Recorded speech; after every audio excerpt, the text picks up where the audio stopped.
right, good morning. It's good to see you. If we've never met, my name's Jay, part of the team here. So glad you're here. Mark already said it, but here you are, the responsible ones, you know? Your body's telling you it's 9 a.m., but it's actually 10 a.m., and you're just powering through. So well done.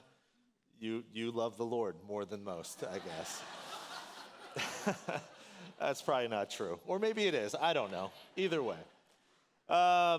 A couple of weeks ago, I had this really interesting situation, something I've never been through before. Mostly it was my fault. I sort of agreed to a schedule that was really unwise. I had agreed to be at an event in Philadelphia on a Thursday, and then I had agreed to be at another event in Los Angeles the very next day on Friday. So this is a couple weeks ago. I go to Philadelphia. I'm a part of this event. The event ends around 3 o'clock, and I've got this flight out of Philly, and I've got to get to LA by that night because I've got to sleep in a hotel and then, be ready for this other event the next morning. And I get to the airport early. I get to the Philadelphia airport early just on the off chance that I can get on an earlier flight. And I rush to the terminal, I check, I get through security and I check and I realize there is a flight leaving Philly to Atlanta, which is my layover. And then from Atlanta, I'd be able to hopefully get to LA. So I rush to the gate and I ask them, hey, I'm on this later flight 2 hours from now, but are there any seats on this flight? And I was ready to pay an extra fee and all of that. And yet, miracle of miracles, the person there is like, yeah, there is room. You don't have to pay extra. Just hop on. So it's like the Lord provides, So I get on this flight in Philadelphia 2 hours earlier than my original flight. I fly to Atlanta. Now, on my flight to Atlanta, I'm praying, Lord, may there be another early flight in Atlanta to Los Angeles. I get to Atlanta. I don't know if you've ever been to the Atlanta airport. It is the largest and busiest airport in the world, I think. So I get there, and I'm like a track star. I'm carrying my backpack. I'm just running, running through the Atlanta airport. I check the signs, and I realize there is a flight leaving Atlanta to LA 2 hours earlier. So I rush to the gate. I talk to the person at Delta. Is there any way? And I'm praying in my mind, Lord, please continue to part the seas, And miracle of miracles, you guys, the Delta attendant person there is like, yeah, there's room. Hop on. It's like 2 flights in a row. And now I'm just like, the Lord is good. I'm going to get into LA at a reasonable hour. I was originally supposed to land at like 11:30 p.m., which would have been 2:30 a.m. East Coast time. And I got to get up early the next morning for this meeting. But now I'm going to get in at like 9 p.m. Like, that's manageable. I can do this. This is so good. So I hop on the plane. I'm feeling great. I'm just like so grateful to the Lord. He like provides, right? I'm like such a good Christian for the first hour of that flight. And then there's a minor medical emergency on the flight. A woman fainted, and she ended up being okay. But because of protocols, our flight had to make an emergency landing in Albuquerque, New Mexico. So now I'm thinking to myself, okay, well, the Lord is still good. He's like, Albuquerque, it's not that bad. It'll just be quick, in and out. This she seems okay. The paramedics will take her. It'll be really fast. We'll just take off. We land, and then the paramedics, jump on board, and they're helping her out, and I'm praying for this woman. Finally, they get her off the plane, her family, and she gets into, the ambulance, and they take her to the hospital there just to check on things. And then the captain of the flight is like, okay, ladies and gentlemen, we're going to try to get you back up in the air as soon as possible, but we've got to refuel, and we got to wait until, we have clearance to take off. I'm like, how long do we have to wait, We sat at the airport in Albuquerque for 2.5 hours, you guys. And the whole time, you know what I'm doing. I'm doing what you would be doing, which is like all the math. Like, had I just stayed on my original flight, would I have actually ended up in LA sooner? So anyways, 2.5 hours later, we finally take off. We land in LAX. It's like 11:30 p.m., which is actually the same time I would have landed on my original flight. And I don't know if you've been to LAX recently. It is the worst airport in the world. If you're from LA, my apologies, but it's true. It's just objectively true. I get off of LAX, and I had gotten a rental car, so I get out. Now, there's all this construction happening at LAX right now, so I get out to the curb where the rental car bus is supposed to pick me up and take me to the rental car place, which is only like 1.2 miles away. It's really close. But there's so much construction, and LAX is so congested right now that the bus can't even pull up to the curb. Some people next to me are like, no, the way you got to do it now is you got to run out into the street and just hop on the bus as it drives by, which is actually manageable because cars are not moving. It's like a parking lot there, right? So I see the Hertz bus, and the guy next to me is like, no, I'm not kidding, man. You got to run out there. So I grab my bag. I'm like, okay. So I run out in the middle of these cars, and I start knocking on the Hertz bus door. She opens the door. She's like, get on. So I jump on. And you guys, 1.2 miles away, it took us, you're going to think I'm lying. It took us an hour to get to the car rental place. I finally get to the car rental place. It's like almost like 1 a.m. It's like 12:30 a.m. I walk into the car rental place, and the line is like 50 people deep. So it takes me another hour to get my car rental, and then I finally drive to my hotel, and it's like 2 in the morning, which is 5 in the morning, East Coast time. That's how my body felt. I sleep for a few hours. I get up, and I go to this other event in LA just a few hours later. Now, I share that story with you because my emotional trajectory, the emotional journey I took on this trip epitomizes what I believe to be common on the Christian journey. It begins with like miracle after miracle. And we think to ourselves, oh my goodness, I chose to follow the Lord and he is parting the seas. And then you are hit with unexpected ordeal after unexpected ordeal. And you're questioning, you're wondering to yourself, like, I thought God was so good when he got me on those 2 earlier flights. But what happened? What is this Albuquerque nonsense? And what is this craziness at LAX? And why am I, like, I can't sleep tonight and I've got to go to this other, why? Like, miracle after miracle that leads to ordeal after ordeal. Can you relate? Like early on, you just think the life of following Jesus is just God parting the seas. And then you find yourself eventually 40 years in the wilderness. You wonder, like, is God good? Maybe you begin to wonder, like, is God actually even like with me anymore? I want to comfort you first with this. This has been true since the earliest days of the people of God. I mean, let me show you just a famous story that most of you are familiar with. The Exodus story, right? The Exodus story. When the people of God journey out of slavery in Egypt and they follow Moses as Moses leads them into the promised land. But how does that story go? Exodus 14, verses 29 to 30. This is the story of God literally parting the seas. You know the story. The Israelites went through the sea on dry ground with a wall of water on their right and on their left. That day, the Lord saved Israel from the hands of the Egyptians. Miracle. God parts the seas. But then where do they go from there? In the book of Joshua, we learn the Israelites had moved about the wilderness for 40 years.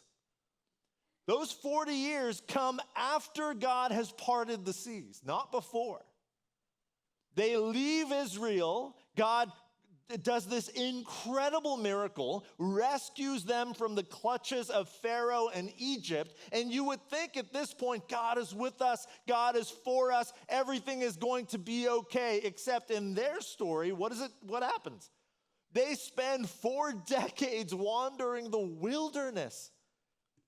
Obstacle after obstacle, confusion, doubt, worry, wondering, is God still with us?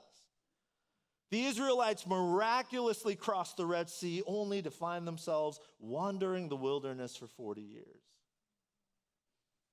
And then If you've been with us for the last few weeks, you know that we are journeying slowly and methodically through the Gospel of Matthew, the biographer Matthew, as he tells the story of Jesus. And you know, a few weeks ago, we had baptisms here, and we talked about how Jesus sort of embodies the Exodus story by entering the waters of baptism and rising anew from those waters. This incredible miracle that symbolizes the new creation and the renewal that Jesus has come to bring. But after that, what happens? Let's read the story. Matthew 3, then Jesus came from Galilee to the Jordan to be baptized by John. Jesus is baptized, and when he rises from the waters, you remember the story, the heavens break open, and the voice of God the Father says, "This is my Son, and I love him." Miracle of miracles, a symbol of new life and recreation and renewal. This is like a high point in the story of Jesus. But what happens right after Matthew chapter 4? Then Jesus was led by the Spirit into what? The wilderness to be tempted. Last week, Dana told us, this is really beautiful, a better word than tempted would be tested. Talk more about that in a moment. But after his baptism, Jesus is led by the Spirit into the wilderness to be tempted or tested by the devil. And after fasting 40 days and 40 nights, he was hungry. And Jesus is baptized in the Jordan River only to find himself tested in the wilderness for 40 days. Listen, Matthew, who is thoroughly Jewish, you know this, we've talked about this already. Matthew is intentional in the framing of the story here. The Israelites failed time and time again in the wilderness, but Jesus, what we will see is that Jesus prevails in the wilderness, and in doing so, he shows us the way forward through the various wildernesses of our lives. That's why we are taking these temptation or test stories of Jesus in the wilderness. It's why we're taking it slow. Last Sunday, if you were here, Dana talked about the first temptation or test that the devil proposes to Jesus. And he says, hey, you're the Son of God, right? If you're the Son of God, you're starving right now. Tell these stones to become bread. And what does Jesus say? He says, no, man shall not live on bread alone, but on every word that comes from the mouth of God. It's essentially Jesus teaching us and embodying the truth that one of the ways in which we not only survive but thrive in the wilderness of our lives is to believe and to embody the truth that God alone is the sole provider of all that we need most. And today we arrive at the second test or second temptation. Matthew 4 verses 5-7 says this, then the devil took him, Jesus, to the holy city and had him stand on the highest point of the temple. And then the devil says to Jesus, if you are the Son of God, throw yourself down, bless you. For it is written, he will command his angels concerning you, and they will lift you up in their hands so that you will not strike your foot against a stone. Jesus answered him, it is also written, do not put the Lord your God to the test. And so the second test or temptation from the devil to Jesus is essentially, the devil says to Jesus, hey, if you're really the Son of God, then why don't you throw yourself down from this high point? Throw yourself down. And I know that looks like immediate death, but you're the Son of God.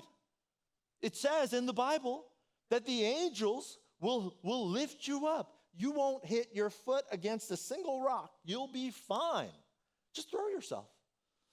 And Jesus says, no. The scripture also says, do not put the Lord your God to the test. Okay, what is happening here? First of all, the enemy of God, the devil, we said this already, but in August, we're going to do a whole series on spiritual realities and the devil and Satan, because this causes a lot of confusion. So if that's you and you can't wait till August, I totally understand. Come talk to me. Would love to chat, because there's a lot here that we don't have time to get into, like who is the devil? Does he have a pitchfork? Is he red, right? All that stuff. Well, happy to chat. The answer is no, by the way, but happy to chat. But first, let's just assume that what the story tells us is true, that there is an enemy of God, and this enemy of God encounters Jesus in the wilderness, in Jesus' weariness and exhaustion. Remember, he has fasted for 40 days and 40 nights. And he tests Jesus. And this second test, the devil actually quotes the Bible. The Hebrew Scriptures, what you and I might call the Old Testament. The devil is actually quoting Psalm 91, verses 11 and 12. Let me read it to you. It says this: "He will command his angels concerning you to guard you in all your ways. They will lift you up in their hands so that you will not strike your foot against a stone." I mean, this psalm sounds awesome. This psalm sounds awesome for us. I mean, these verses, I want to print that out and put it, I want to tattoo it on my forearm so that, as I go through the wildernesses of my own life, as I face trial and struggle and pain and grief and loss, I could look to this verse and know that no matter what, no matter where I go, no matter what I go through, God will command his angels concerning me to guard me in all of my ways. And the angels will lift me up in their hands so that I will not strike my foot against a stone. This sounds awesome, and this is the verse the devil quotes to Jesus. So what is the problem? The problem is when we look at this verse against the backdrop of our actual lived lives, it actually doesn't make sense. Many of you, not all of you, many of you in this room are followers of Jesus. Some of us are not. And if that's you, if you're here and you're like, I'm not really a Christian, I'm not really religious, we are so thrilled you're here. Maybe you're just exploring or you're looking for some hope. If that is you, we are grateful you are here. And come chat with us. We would love to journey alongside you if that would be helpful to you. But many of us in this room would say, no, I am a Christian. I follow Jesus. I'm trying my best to follow Jesus, to live a life of love toward God and my neighbors and one another. I'm trying to do all those things. And yet, the reality of my life is that it feels like my feet do strike up against stones. Life is not all smooth sailing. Yes, I love God and I am following Jesus to the best of my ability, but this psalm doesn't actually make sense because my life feels like I have fallen off cliffs before, and it didn't necessarily feel like the angels of God held me up in their hands. I am trying my best to love God and follow Jesus, but the reality is it does feel like when that relationship broke or that job disappeared or the finances collapsed, or when I think about that deep, dark thing inside of me that I just can't shake, that feels like a cloud hovering overhead, or that addiction or the depression or the anxiety or the fear or the uncertainty, when I think about the reality of my life, the truth is it does feel like my foot has struck up against the stones of life. So this psalm is problematic. And the devil has a point. I mean, I thought this is the Bible, you guys. I thought that if I fell, the angels would hold me up. Life would be grand. It would be miracle after miracle, early flight after early flight, not a delay in Albuquerque. So what is happening? Jesus' response actually points to the answer, and it's in a strange and beautiful way. It is an incredibly hopeful answer for the reality of our lives. Jesus says, it is also written, do not put the Lord your God to the test. Those words are directly pulled from Deuteronomy. story in Deuteronomy chapter 6. Well, the verse in Deuteronomy chapter 6, it actually says this, complete sentence says, do not put the Lord your God to the test as you did at Massah. Now, Jesus is quoting this line. He doesn't include at Massah, but for good Jewish audiences, which was the intended audience of Matthew, Jesus' biographer, they would have read that line. They would have known Jesus responded by quoting Deuteronomy 6, and immediately in the Jewish mind, they would have understood, oh, Jesus is citing a previous story. The story of the Israelites testing God at Massah. Now, that might not be that familiar to you and I, but it would have been intrinsically familiar to Matthew's original audience. So what happened at Massah?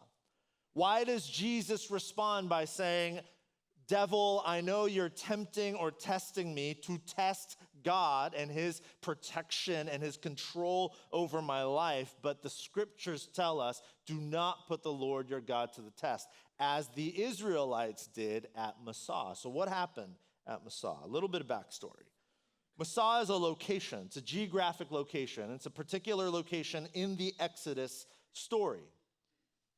And when the Israelites and the Exodus story, remember that's a part of their wilderness journey, when the Israelites arrive at Massah, what you need to know is that God has already done miracle after miracle after miracle.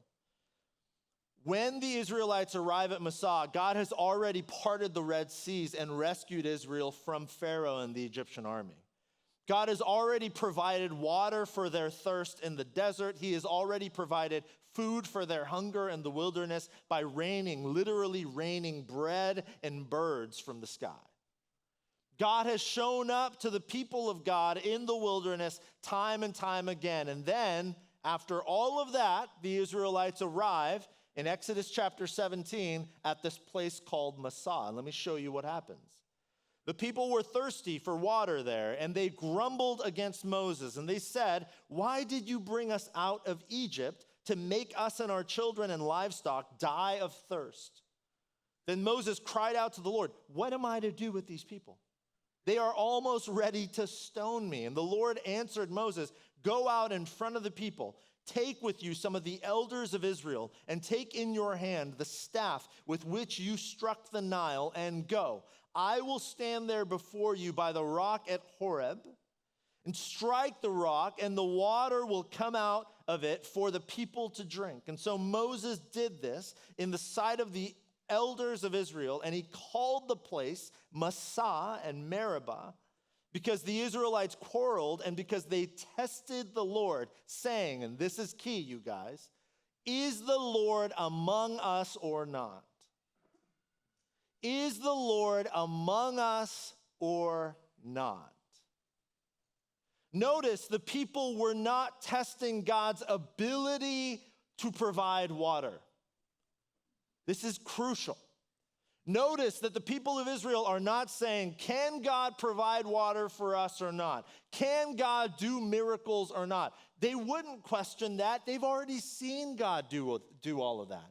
They've seen God provide water. They've seen God provide food. They've seen God part the seas so that they can cross to safety on dry land. They have history with God's miracles in their lives, with God's provision. That is not what they are questioning. It's not what they are testing. They tested the Lord by saying, is the Lord among us or not? They weren't testing God's ability. What were they testing? They were testing God's proximity. They were testing God's presence. Is the Lord among us or not?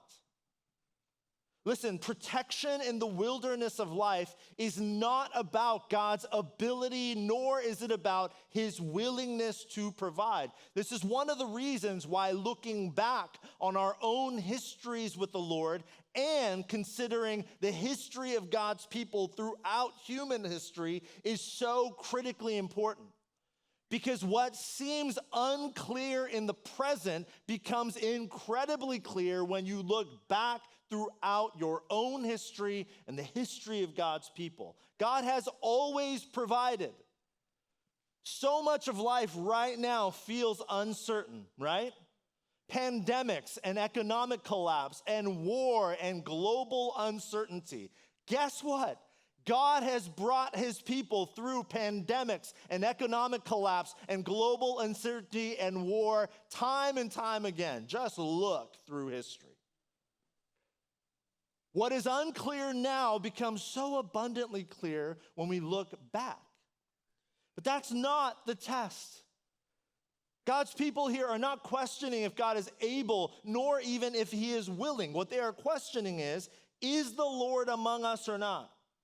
Is he here? Is he with us? Is he for us?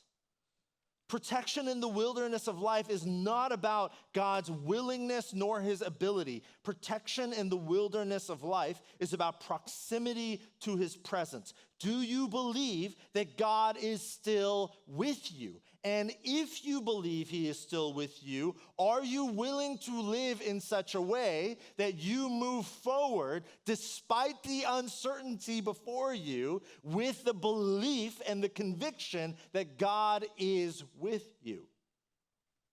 That you're not alone. That he hasn't forgotten you nor abandoned you. You know, it's really interesting. Remember, Satan quotes Psalm 91, right? But he quotes very selectively. He quotes Psalm 91 verses 11 and 12, all the stuff about like, the angels will lift you up in their hands and your foot will not strike against a stone. You know, it's really interesting. If you read just 2 verses earlier in Psalm 91, you know what it says? It says this, verses 9 and 10 of Psalm 91. If you say, the Lord is my refuge, and you make the Most High your dwelling, no harm will overtake you, no disaster will come near your tent. What are these 2 verses about? It's about proximity. It's about living in the presence of God. We have this misunderstanding that is pervasive, I believe, in modern Western Christian thought, that I can go my own way and do my own thing and make my own choices and make the decisions that control the trajectory and direction of my life as I please. And God is required to go with me. Like, we believe that we control our own destinies and that God is a genie in a bottle who is intended to simply go along for the ride that we choose for ourselves. But what is clear here is that God is the center of the universe, and actually protection and safety through the wildernesses of life is actually dependent upon our willingness to orbit our lives around him, not to ask him to orbit his life around us. If you make the Most High your dwelling, not if the Most High chooses to make you his dwelling. If you make God the place where you dwell, then no harm will overtake you. No disaster will come near your tent. In the wilderness of life, the devil often twists and distorts our pain in an attempt to lure us away from God and to seize control for ourselves. And in many ways, this comes down to control. We want to control our story. We want to control our life. We want to control the directions and step by step, the trajectory of our lives. But in the wilderness of life especially, God longs to draw near to us, and he is readily available if we would draw near to him. And drawing near to him might mean letting go of control, of relinquishing your ability or desire or longing, really it's inability, to write a story of flourishing for yourself. To relinquish control and to say, I believe that it is in the presence of God, in close proximity to the God who loves me. It is as I draw near to him that I will actually find the sort of life I most desperately long for. In James chapter 4, we read, submit yourselves, therefore, to God. Submit, not a popular word. in our culture today. Submit yourselves, therefore, to God. Resist the devil, and he will flee from you. Draw near to God, and he will draw near to you. Now, some of us might be wondering fairly, well, okay, Jay, listen, that's all great. I am trying my best to draw near to God, to live in close proximity to him, to make the Lord my dwelling. But the truth is, my life is still full of pain. So what's the deal? Right? Jay, you just told me that if I just draw near to God, then no emergency landing in Albuquerque, just early flights. Everything will be great. Everything will be grand. I'm trying to draw near to God, but why is it that life is still hard? And I don't have an easy answer, but I do have an answer that I think is clear. Our sinful, broken world is, and it will remain, a wilderness. Remember, the Israelites, after God parts the seas, they spend 4 decades in the wilderness before they arrive at the promised land. And I know that that's probably not the ideal answer you want, right? You got up early today, you came to church looking for a little hope, and you're like, wow, dude, this is a total bummer. You just told me no matter what I do, life is a wilderness. That is true. It is. And it will be. If you look at the big, long, overarching trajectory of God's story, what you recognize is that God is on a mission to renew and restore all things. But that story does, the period at the end of that sentence isn't written until the return of Christ. And we live right now as men and women, those of us who follow Jesus, we live in the tension of living in the reality of the wilderness of this world, this broken, sinful world, and yet called to embody what is possible and what is inevitable when Christ returns. That flourishing and joy is possible in the midst of the wilderness, not after it.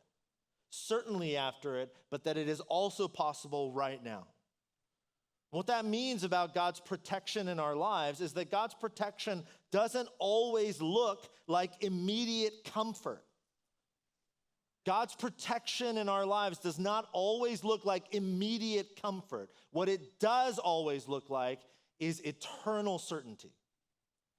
That no matter what you face in this life, no matter what you go through, no matter the ups and the downs and the loss and the grief and the pain and the confusion, the end of the story has already been written. You, as a follower of Jesus, are already on your way to the promised land. That place is coming someday. And that gives us immense hope in the midst of our pain and confusion and trials and uncertainty. This is why Paul writes in 2 Corinthians chapter 4, we do not lose heart. Though our outer self is wasting away, our inner self is being renewed day by day. For this light and momentary affliction is preparing for us an eternal weight of glory beyond all comparison, as we look not to the things that are seen, but to the things that are unseen. For the things that are seen are transient, but the things that are unseen are eternal. God's protection in our lives through the wildernesses of life, as we draw near to him, live in close proximity to his presence, we are infused with this sort of hope, this sort of anchoring truth that in spite of the pain and grief and loss that we face and will continue to face on this side of eternity, though God's protection does not offer all the time immediate comfort, what it does guarantee is eternal certainty, and that infuses your present with a hope that lasts on into the future. This is what close proximity to God's presence does. This is why Jesus says, no. That's not how it works. I don't throw myself in harm's way, testing if it's true that God will really protect me and provide immediate comfort every step of the way. This is why Jesus says, no, do not put the Lord your God to the test. And that test at Massa was a test of God's presence. Jesus is essentially saying, I don't need to throw myself off this rock and put myself in harm's way and see if God brings immediate comfort to know that God is with me, that God is among me, that God is for me. I don't need to do that. I don't test God that way. I believe and I live life with the conviction that God is with me, that God is for me, and that he will never leave me, regardless of what happens in this life. Several years ago, I had a dear friend named Christina. I've talked about her before, who was in her early 20s, incredibly gifted worship leader, newly married, and one day she gets a diagnosis of stomach cancer, and it's aggressive, and the doctors tell her it's months, not years, that we're talking about here. And she finds herself in and out of Stanford Hospital, and I made several visits to her at Stanford just to be with her, to pray alongside her, to read scripture, to sing, and to worship together. And I distinctly remember one day we sat, and I was by her bed, and she's crying, and I'm asking her, hey, what's going on? What's happening inside? And she said, I'm scared. I'm scared. This is scary. It's the thought that I don't have much longer left here on earth is a scary thought. And I said to her, you're right. That is scary. And we talked a little longer, and then we read Psalm 23, a psalm many of you know. I'll just read you a part of it. Even though I walk through the darkest valley, I will fear no evil, for you are with me. Your rod and your staff, they comfort me. You prepare a table before me in the presence of my enemies. You anoint my head with oil. My cup overflows. Surely goodness and love will follow me all the days of my life. If it ended there, the devil would be right. Wherever I go, goodness and love will follow me all the days of my life. But it doesn't end there. And I will dwell where?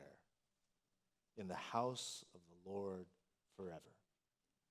In the presence of God, who is with me in the darkest valley. Dallas Willard describes this psalm this way. He says that this is a description of the abundant with God life that comes from following the shepherd, where we dwell and abide with God in the fullness of his life. And because of this, we have no reason to be anxious. And I love this line. The world is a perfectly safe place for us to be. What Dallas did not mean is that no trouble will come your way in this life. What he did not mean was everything will be painless and God will comfort everything that ails you immediately, right away. What I believe Dallas Willard meant was that no matter what we go through, no matter what trials, no matter what struggle, no matter what grief or loss or pain, the world is a perfectly safe place for us to be, because in the wilderness we can still dwell in the house of the Lord. After we read Psalm 23, Christina was continuing to cry, but she said, she didn't say it exactly this way, so I'm paraphrasing, but essentially what she said was, she looked at me with tears in her eyes, and she said, I'm scared, but I know I'm safe. I'm scared, but I know I'm safe. That's my hope and my prayer for you. That as you look out at the ledge of all that is uncertain with your life, maybe the devil is whispering this lie to you. Go ahead and leap. Doesn't God love you? Aren't you a child of God? No matter what you do, he'll keep you safe, right? As you hear those whispers, may you and I together collectively remember that we don't need to test God that way. That life will already bring troubles, that our feet will most certainly strike up against the stones of life. There will be pain, there will be grief, there will be loss. But God is for us. He's with us, and he never leaves us. We don't need to test that. We need to believe it and live with conviction that it is true, because it is true. Let's pray together.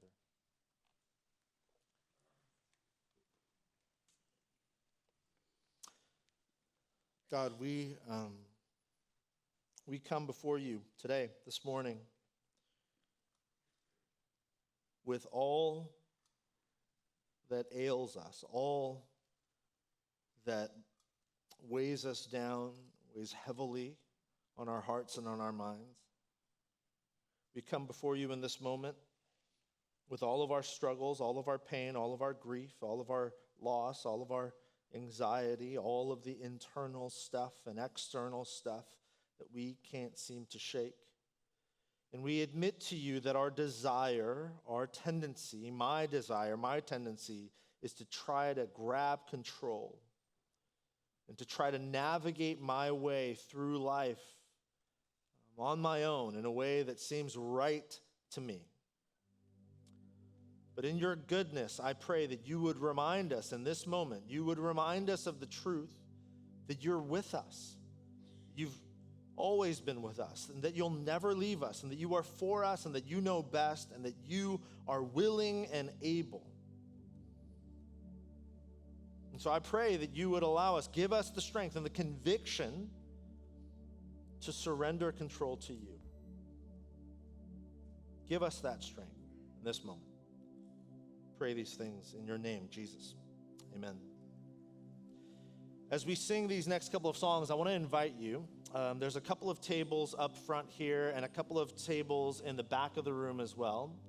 If and as you feel led, want you, as we sing these songs, to consider that which you are holding on to for dear life, because you believe that your safety is tied to, connected to you holding on. It might be a relationship, it might be a hope or a dream, it might be something deep inside that you can't seem to shake. It might be uncertainty about the world. I don't know what it is, but consider what it is you might be holding on to. And I want to ask you in these next few moments, if and as you feel led, go to one of the tables. There are small pieces of paper and some pens.